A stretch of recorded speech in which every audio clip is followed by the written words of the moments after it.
আসসালামু আলাইকুম দর্শক, আজকে দেখাবো বিশেষ করে রাউন্ড এবং ইউ সিঁড়ির ঠিক এই জায়গাটার মধ্যে শাটারিং খোলার পরে আপনারা বুঝতে পারেন যে এখানে ধাপটা হয় চিকন হয়েছে নতুবা হিসাবের চেয়ে বেশি মোটা হয়েছে।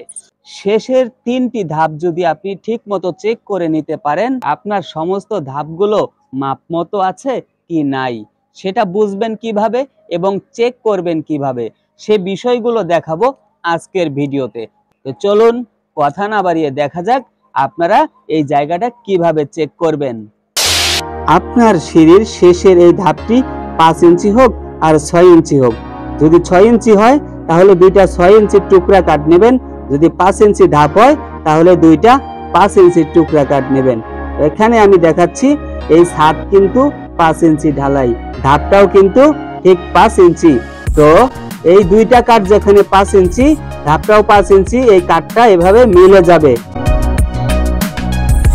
যদি এভাবে উপরে উঠে যায় মনে করবেন এখানে ধাপ ঠিক নাই, যদি আবার এভাবে নিচের দিকে যাবে তাহলে মনে করবেন এই ধাপগুলো ঠিক নাই। এরপরে কি করবেন, এই ধাপটাও কিন্তু লেবেল করে নেবেন, কারণ ধাপ আনলেবেল রেখে আপনাকে কিন্তু বুঝিয়ে দিতে পারে, এজন্য এভাবে লেবেল করবেন। দেখছেন আমার এখানেও কিন্তু ধাপের লেভেল ঠিক আছে। এরপরে ধাপের নিচে এবং অনেকেই রোক বলে থাকেন ওই জায়গাগুলো কোথাও হয় 3 ইঞ্চি, কোথাও হয় 8 ইঞ্চি, কোথাও বা 5 ইঞ্চি। আপনারা এভাবে চেক দেবেন ঢালাইয়ের আগে। ধাপের নিচে যে অংশটুকু থাকবে ওই অংশটুকু যা হবে আপনার ঢালাই তো তাই হবে, এজন্য ধাপের নিচে ওই শাটারিং পর্যন্ত মাপ দেবেন।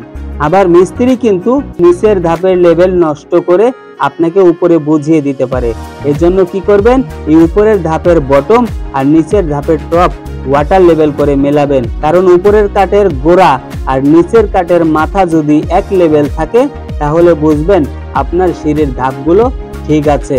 আমি আবারও আপনাদেরকে দেখাচ্ছি, এই যে দেখেন প্রত্যেকটি ধাপের নিচে কিন্তু 6 ইঞ্চি করে আছে।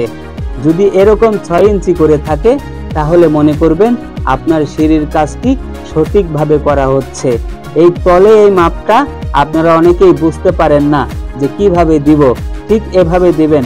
আমার এখানে দেখছেন যেখানেই টেপ ধরছি সেখানেই কিন্তু মাপটা একুরেটি পাওয়া যাচ্ছে এবং 6 ইঞ্চি পাওয়া যাচ্ছে। আর সিঁড়ির জন্য বলবো নিচের স্ল্যাবটা আপনারা 6 ইঞ্চি দেবেন, কারণ এই 6 ইঞ্চি ঢালাইয়ের উপরে এই ধাপগুলো থাকবে, অনেকগুলো লোড থাকবে। বিশেষ করে এই সিঁড়িগুলোতে কিন্তু কোনো সাপোর্টিং দেওয়া হয় না, এই সিঁড়িগুলো নিজের শক্তিতে দাঁড়িয়ে থাকে, যার কারণে ভালো করে খেয়াল করবেন যে তলের ঢালাইটা 6 ইঞ্চি আছে কিনা। রডের পজিশন গুলো দেখে নিন, ঠিক আমি যেভাবে দেখাচ্ছি। অনেকেই আপনাকে বলতে পারে যে রাউন্ড সিঁড়িতে রডগুলো পজিশন ঠিক রাখা যায় না, তাকে আপনি আমার এই ভিডিওটি দেখাবেন। আশা করি সকলে ভালো থাকবেন। আমার ভিডিওটি যদি আপনাদের ভালো লেগে থাকে, আমার ভিডিওটি যদি আপনাদের কোনো উপকারে লেগে থাকে তাহলে অবশ্যই আমার ভিডিওতে লাইক কমেন্ট শেয়ার করে অন্যকে দেখার সুযোগ করে দেবেন এবং পরবর্তীতে নিত্য নতুন ডিজাইনের কাজের ভিডিও পাওয়ার জন্য এবং সমস্যার সমাধানের জন্য চ্যানেলটিকে সাবস্ক্রাইব করে রাখবেন। আল্লাহ হাফেজ, সকলে ভালো থাকবেন এই বলে শেষ করছি। আসসালামু আলাইকুম ওয়া রাহমাতুল্লাহি ওয়া বারাকাতুহু।